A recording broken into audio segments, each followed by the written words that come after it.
As part of our coverage of the March for Education, we spoke with several representatives to get their thoughts on the current budget proposal, starting with the voice for Murray State, Representative Kenny Imes, who represents Calloway County and part of Trigg County. I have expressed concern with particular regard to the Breathitt Veterinary Center and how it's funded. As you all know, it has been being funded other than $313,000. As I understand it, it's about $3.5 million that comes out of Murray State's operating budget to help operate that. Given what we don't know yet is what the metric system may be for outcome-based performance and all that, us not knowing specifically what those are, my chief concern is Breathitt is not a teaching facility. Therefore, you could not use money that we're expending for in the operational budget of Murray State. That shouldn't be held against them. That's my chief argument.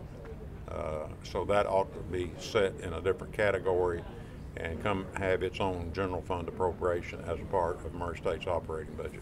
Just after our talk with Representative Imes, we stuck around to ask another who is close to Calloway County, Representative Will Coursey of District 6, who represents Lyon, Marshall, and part of McCracken County.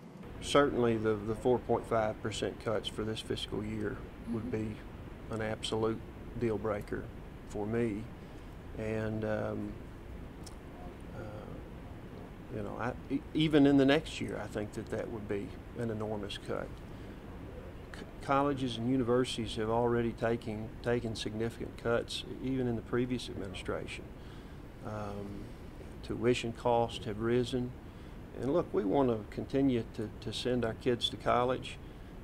For far too long, our motto in Kentucky in regards to education was thank God for Mississippi, because they were the only state in the union that lagged behind Kentucky in educational statistics and standards. And we've just come too far to go back to the doldrums of thank God for Mississippi. So that's kind of where I'm at. And again, I haven't seen all of the governor's budget, so it's a bit premature for me to really comment on it in depth. Our final stop was with Representative Rick Rand of District 47, who spoke about his meetings with university presidents from across the state. You know, I think from the House side that education is going to have the highest priority.